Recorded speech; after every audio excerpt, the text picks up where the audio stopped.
Welcome to another edition of the Rap Soul Podcast. I am your boy 12 Kyle. I want to thank you all for tuning in as you do each and every week. Again, this is the Rap Soul Podcast. This is the intersection where we have discussions about hip hop, rap, soul, and R&B music from the 80s, the 90s, and the 2000s. Simply put, folks, this is the best music podcast that you've never heard until right now. Again, I want to thank you all for tuning in as you do each and every week. This is the Rap Soul Podcast. I want to shout out and salute to all of you who are watching on YouTube. Check this out. On this episode, what I want to talk about is a conversation that was brought to me by the homie Uncle Dolomite from the Too Much Game podcast. Shout out to Uncle Dolomite. That's my dog right there. He and the homie King Germ from Pod and Saved Our Marriage were having a conversation, and Dolomite hit me up. He called me the other day and he said, "Hey man, I got an idea for the Rap Soul Podcast." And we started talking about these tropes, more specifically terrible rapper tropes. And when he brought the idea to me, I was like, yo, this is a great idea, because I think a lot of times if you're not careful, you can have these tropes be around you or be heard or be said to you. And if you're not careful, you may not even think twice about what it is you're hearing or what you're seeing. And a lot of the tropes, if we're being honest, are just downright awful, right? And so I'm going to share with you a few that we talked about it, and just a few that came to my head in coming up with the idea and the topic for this particular episode.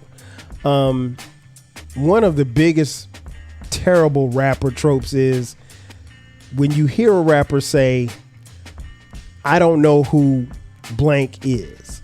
Insert older rapper. So let's say, "I don't know who Nas is." If you've been following hip hop circles the last couple of weeks, there's been a lot of discussion about Nas. Now, for me, Nas, in my opinion, is arguably the greatest lyricist we've ever heard. I've got him number 2 right behind Rakim. Here's the thing. Nas is a lyricist. He's not somebody who makes music to appease people. He doesn't make music necessarily to show up on tabloids and reality TV shows. He appears to be a very low-key guy, very introspective, real calm, cool, and he's been like that since like the first time we heard from him in 1994. He's not someone who's out here clout chasing. But for a rapper to say, "I don't know who Nas is," or "I don't know who Rakim is," or "I don't know who Big Daddy Kane is," I think that's a terrible trope, because here's the thing. If you're getting into a field as a rapper, I would think that you would want to learn a little bit about the people that came before you. You know, if I'm playing basketball, right, and I'm in high school, and let's say I'm a high school senior, odds are likely, depending on where I was, I probably saw Kobe Bryant play basketball, right? I probably saw LeBron James play basketball at some point in time during their careers and during my lifetime, right? It's not likely that I saw Michael Jordan. It's not likely that I saw Magic Johnson. It's not likely that I saw Dr. J. It's not likely that I saw Larry Bird. But here's the thing. If I'm playing basketball, if you're good, if you're great, if you strive to be great, you're probably going to study other players other than the ones that you saw in your era, maybe some of the ones that came before them, so you could take a little bit of their game and implement it into your game. The same goes for hip hop. So at the time of this recording, it's 2025, right? So an artist like Biggie or Tupac or Nas or Jay-Z are now being referred to from this current generation as quote unquote old school artists, which is funny to me because I remember their debuts and their debuts were in the 90s. But when I think about it, the 90s was like 30 years ago. And that's crazy because to me, the 90s really happened yesterday. Like I can literally tell you everything that happened in 1995. And 1995 was 30 years ago. But I remember and relive 1995 like it was yesterday. So I said all that to say this. If you're a rapper and you're coming up in the game, I would think that you would want to at least know who some of the people are who came before you. Do you have to study their rhymes? No, you don't have to study their rhymes, but don't be dismissive, because a lot of times I think with some in this younger generation, when it comes to hip hop, they want to dismiss those who came before them. And they also come off as if hip hop was just started 5 years ago. No, it wasn't. It was started over 50 years ago. And believe it or not, there are a lot of people walking this earth that can tell you about hip hop from day one to the current day of today. And you're listening and looking at one of them. Now, we don't want any props or any cookies for that. But the thing is that we understand that there was a world that existed before your little rapping ass came in here. So it's okay, young brother. It's okay, young sister. Do you understand and work on your craft? But don't dismiss those who came before you, or just say, I don't know who Nas is, or I don't know who Big Daddy Kane is, or something like that. Because understand that those people had to come here and run this race long before you got here. So when you talk about the bag that you got, when you talk about the money that you're getting, understand that there were people who had to kick down doors just for you to walk in. Now, there probably are very little obstacles for you. They faced hundreds of obstacles. Keep that in mind. Another terrible rap trope that we talked about. When I hear rappers say, oh, I've only been rapping for 6 months. Really? I mean, like, that's not really something to brag about. Generally speaking, you want to hone your craft to the point where you can rap and you sound good, and it doesn't sound like you've been rapping that long, even if you haven't been rapping that long. But there's no badge of honor for being able to rap for 6 months and then you get put on, if you will. I know things are different now, because back in the day, before you had to get before you could get a record deal, you had to pay your dues. And paying dues could mean anything from working with a record label, or rhyming for a whole bunch of people, or proving that you could sell records, or proving that people would gravitate to you and your music. You had to get it out the mud. And when I say get it out the mud, I'm talking about the mud. I ain't talking about what these people are talking about these days. Technology's made it very, very easy. And that's no knock on anybody making music of today, but it's very easy because there are very few obstacles that you can get before you can have a hit record. I literally could record a song tonight, take the song, upload it to my computer, and if people start listening, I could put it out on my social media platforms. And let's say 100,000 people listen to this song. I could have the #1 song in the country without having set foot in any record store, or any radio station, or any club, or anything. So the way that we get the music to the consumer is totally different. And I'm not mad at anybody who does that. Just understand that you don't get any props for saying, hey, I've only been rapping for 3 months. That doesn't matter. I think those who are really, really good at rap normally have paid their dues and have worked on their craft for years and years and years. When I look at somebody like, and I'll use him as an example, Kendrick Lamar.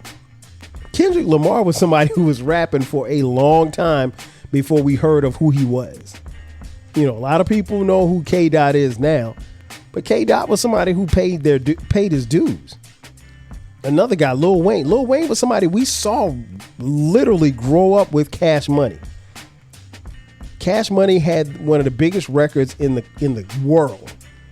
And this guy was saying wobbity wobbity, drop it like it's hot. Like he didn't have any bars on the song, but he slowly but surely became the best rapper in his group, and subsequently became one of the biggest stars in hip hop. He paid his dues. He wasn't put in the front and said, hey, go get him. You've only been rapping for 3 months. No. And I remember, I think, and I don't want to directly attribute this to The Game, but the rapper The Game, I remember him saying like he had only been rapping for 6 months. The Game raps really, really good. I don't think for a second that he had only been rapping for 6 months by the time we heard him for the first time. I'm not believing that. I'm just not. It sounds good because it makes you sound like you're an anomaly. And by default, you probably are, because you're a really good rapper. And there's not a lot of really good rappers out there, if we're being honest, right? That being said, you don't get props for saying, hey, I've only been rapping for 2 weeks. Nobody cares. That doesn't push you further up the line. It doesn't make you, make a hit if you can say that you've only been rapping for 3 weeks. I mean, and I've heard rappers say this like it's some type of badge of honor or something. No, I mean, if that's your story, then that's cool. But I doubt it very seriously, because I think there's a lot of people who rap pretty good that can't really say that they've only been rapping for a few months. They've been rapping for some years, and there's no shame in rapping for years. You want to pay your dues. That's usually the way it works. And usually when you start off rapping, for a few years, and it takes you some time to get to where you are, you normally get better over that period of time. Like a guy like T.I., I saw T.I. as a young dude rapping long before any of the Grand Hustle, any Rubber Band Man, before all of that stuff. And he was a rapper's rapper. I mean, he could spit. And he worked on his craft, and he became who he became because he did it over a period of time. Same with Outkast, Andre 3000, and Big Boy. They rapped for a long time before they even got a record deal. And you'll find that in a lot of rappers that we listen to. I just think now some of the, and I'm not going to blame new rappers, because I've heard older rappers say this too. It didn't happen overnight. I don't care how good you are. It didn't happen overnight. You didn't just do it, so fast. Now, if Trinidad James told me he had been rapping for 6 months, I'd believe him. And there's no knock on Trinidad James. I'm just saying, like, Trinidad James ain't Andre 3000. It is what it is.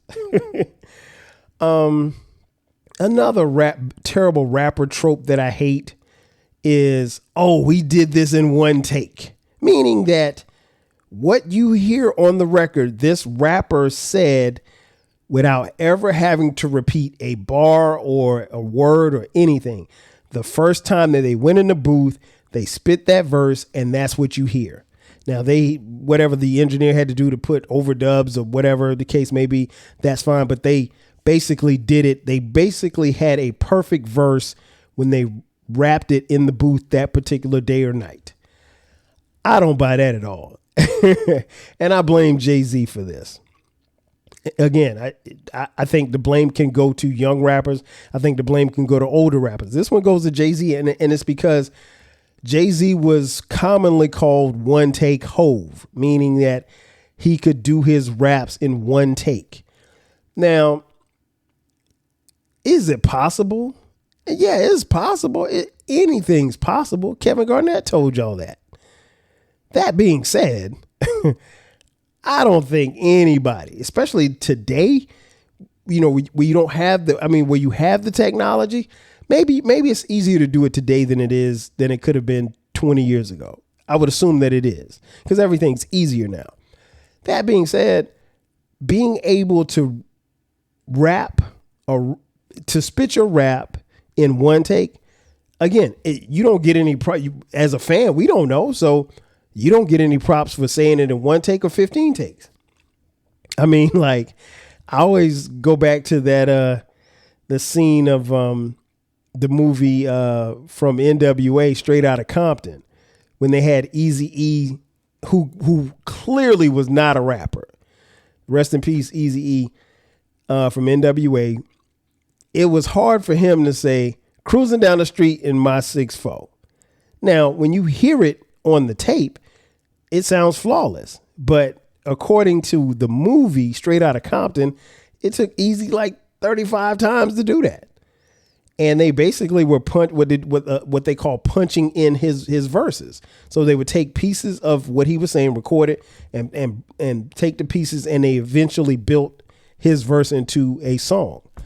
And there's nothing wrong with that, because again, Eazy-E wasn't a rapper. He was a street guy that funded NWA. He was the muscle. He was the street element of that group. He wasn't an MC. He wasn't a writer like Ice Cube. He wasn't a lyricist like Ice Cube. He couldn't rhyme like MC Ren. So he was good at what he did, but he learned how to rap. And that's what the movie showed in that particular scene. So I'm not mad at Eazy for that. But to say somebody did something in one take, I don't believe. Like, listen, again, old school. One of my favorite songs, one of my favorite albums, I think one of the greatest albums of all time, Illmatic by Nas. There's a song, New York State of Mind. Now, the song is produced by DJ Premier, legendary DJ Premier. Premier said that Nas did it in one take. Now, as Primo said it, he said that he's counting down, and you can actually hear Nas say in the rhyme, I don't know how to start this. And then he says now, and then he starts rapping. For as great as that song is, and it's my favorite song on that particular album, for as great as that song is, I don't believe that Nas did that in one take at all. I think the song is too flawless, and it's too, I don't want to say it's too perfect, but it's too much going on in that song for him to have done it one time. Here's the thing, to do a song in one take, you literally have to have the vocal tone. You can't mess up on a word. You can't mess up. It's got to be perfect. I don't think that happens. Could it happen? Of course, it could happen. It's not likely that it happened. Not in that verse. Not in that song. I don't believe it. I think sometimes because people have gotten so used to saying it, oh, well, we did it in one take. We did it in one take. That it makes it sound like everybody can do it. Everybody can't do that. They just can't. Another terrible trope I can't stand is, oh, I don't write my rhymes. Okay. So you mean to tell me that you sat there and you wrote all of the rhymes in your head and then you just spit them out into the microphone? I don't think that's possible. I think for a writer, you have to be able to grab a pen and a piece of paper and scribble it down and read to yourself. Now, here's the thing, and this, again, going back to the old school, Jay-Z and Biggie allegedly were the first people, at least publicly, to come out and say, well, I don't write rhymes. Like, I write the rhymes in my head.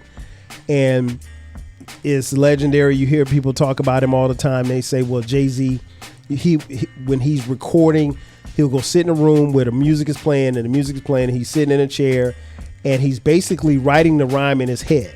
So he knows every single word, every single line for every single bar.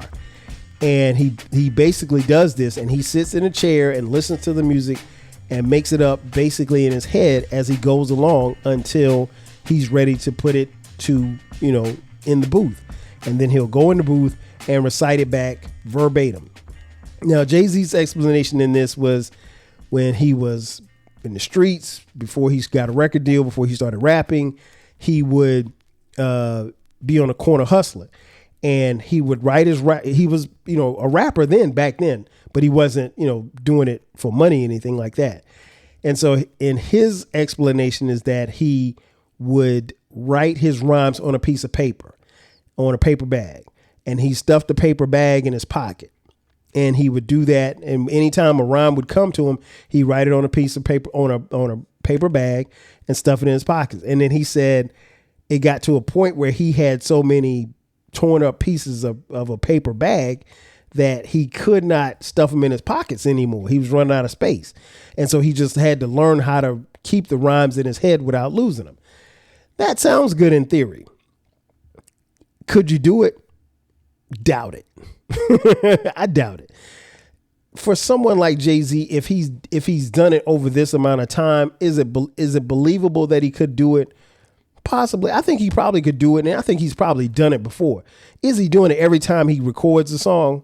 I don't think so. And I think he's led people to believe that that's what he does, and now other people have said it. Biggie said that I think when Jay-Z and Biggie when Biggie was still alive, they were doing a song, and Jay-Z allegedly, though, as the rumor goes, he handed him a pad, and Biggie said, well, no, I don't need this pad. He's like, you need a pad? He's like, no, I don't need a pad either. I don't write nothing down. Jay-Z's like, oh, and I don't write anything down either. And they both kind of laughed and went in the studio and sat and wrote their rhymes in their heads. Now, there is also and you can find it on YouTube, where Method Man says, and Method Man had a song with Biggie on Biggie's debut album, Ready to Die, a song called The What. And Method Man said he wrote his rhyme, and Biggie sat right next to him in the studio and wrote his rhyme too. So now somebody's lying. Again, it's nothing wrong if you sit down and write your rhyme. There's no crime in it. You, as an MC, as a writer, you should write your rhymes.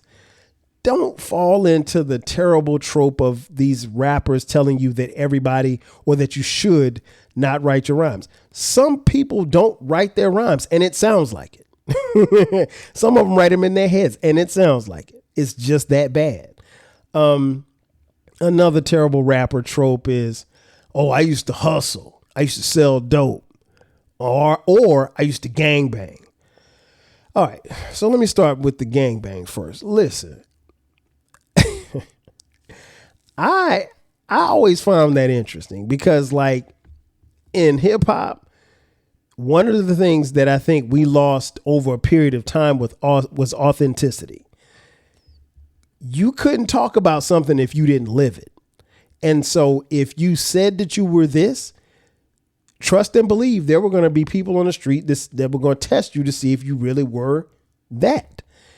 And so I don't understand. And I know it's different, right? I mean, hell, we have a rapper who calls himself Rick Ross, named after the drug kingpin Ricky Ross. And Rick Ross, the rapper, probably never sold any drugs. I mean, the guy was a corrections officer at one point. But he raps these grandiose tales of moving keys and he is a really good rapper. But he's a storyteller. And I don't find any of the stuff believable, but I mean, it's just like if you change the channel and you turn on wrestling. That's what I think of when I see Rick Ross. I think of a wrestler. Like the wrestlers get on TV and they tell you about how they're going to beat this guy up and they're going to body slam him and they're going to take his girl and all kind of stuff. That's what it is. It's a level of entertainment for those who want to be entertained. I don't buy it as anything as being real. So, okay, when you go back to the gang thing, gang stuff is street stuff. And so I'm from an era where you don't talk about street stuff that you ain't got, that you're not involved in street stuff. So if it's some street shit going on and you ain't in that street shit, you don't talk about that because there are people who live that street shit and are on those streets, and they will approach you to see if you are about that life.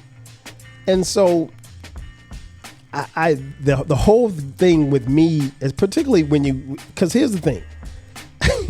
Hearing people outside of major cities talk about gangs is funny to me. And that's not to say that there aren't gangs. There's gangs everywhere, right? But like, I think we know where the Vice Lords are. I think we know where the GDs are. I think we know where the Bloods and the Crips are. And I think we know where they all originated. So like, if you're not in those places, I just find those conversations just to be funny to me, because now it's like, it's almost like a social media thing. Like, okay, yeah, well, I rep this set right here, da da da da. Okay, well, if you rep that set, somebody who is a rival of that set is probably going to come see you. Not on something they gonna kill you or nothing like that, but they probably gonna come see you at some point. Don't talk about no shit or no sets that you don't belong to, or maybe some set adopted you. I ain't no street dude, so I don't talk about street shit, but like that whole I bang or I rep this set and you ain't from that set, listen, I'm from an era where that really could get you hurt.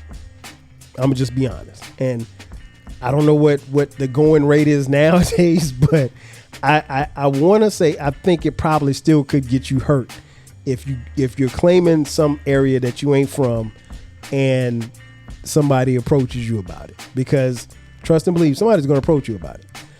The I used to hustle thing is so far beyond me.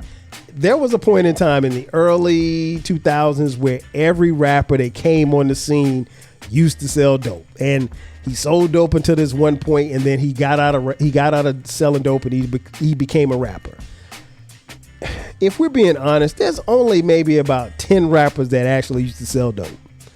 Like Pusha T and his brother, Jay-Z, T.I., 2 Chainz, and like a couple others.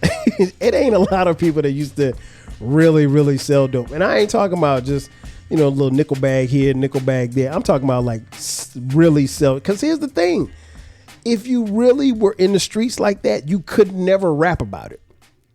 You just couldn't. I mean, it's just like if I was in a gang, if I told y'all I was in the Spalding Heights Crips, I mean, like, would you believe me?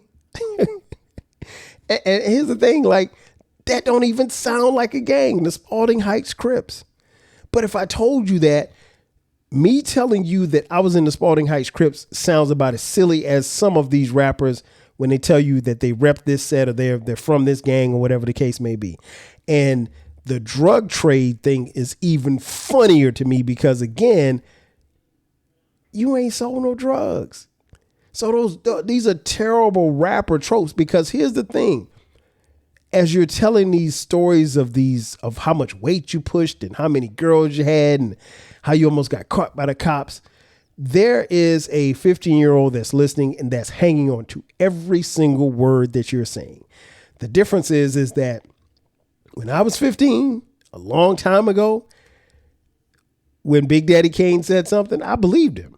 When LL said something, I believed him. When Rakim said something, I believed him, because in my mind, he had no reason to lie to me. A lot of these rappers of today with these terrible rapper tropes are lying to you. And they're doing it in 4K, and you can actually see and verify what they're saying or not saying, and you let it go and you let it be gold. I don't understand that part of it, but I don't know. I'm old and washed. Maybe it's not meant for me to understand. But I would like to see rappers get away from the I used to gang bang. I used to sell I sold dope to Mexico, to the cartel, and all of these grandiose stories. I mean, it's comical at this point. And I always refer back to that Kendrick line. I hate when a rapper talk about guns and somebody die and then they turn into nuns. Shout out to Euphoria. Euphoria, I think, was bigger than people actually realize. I mean, if you go back and listen and break down the lyrics of Euphoria from Kendrick Lamar, he said a whole lot. He said way more than he did in the song Not Like Us. But he makes a great point in the fact that, we talk about these guns, we talk about this violence, and then all of a sudden when something happens, oh, pray for my city, pray for my country. You have to, and I'm not going to sit here and say that the violence that we see on a day-to-day basis is because of rap. No, because here's the thing. We've been seeing violence in our communities long before rap ever came. And unfortunately, the violence will be here long after rap, because the thing that people don't understand is crimes are based on proximity. If I'm going to rob somebody, I'm probably going to rob somebody that lives near me. I'm probably not driving onto the other side of Atlanta to go rob somebody. I'm probably going to rob somebody that lives near me. If I'm going to shoot somebody, it's probably going to be somebody that lives within a 2-mile radius of me. The statistics show that crimes are committed within proximity. So, I think you have to be real careful about that. I get it. I'm older, so all of this gunplay talk and all of that stuff, it to me, it's like water on a duck's back at this point. I hear it. It's not something I necessarily jam to. I get it, but after a while, like if that's all you talking about, like I don't really want to hear it. Like even like when I see freestyles, not freestyles. When I see the battles, the MC battles and stuff like that on YouTube, I mean it's literally 25 minutes of two dudes going back and forth about how they kill each other.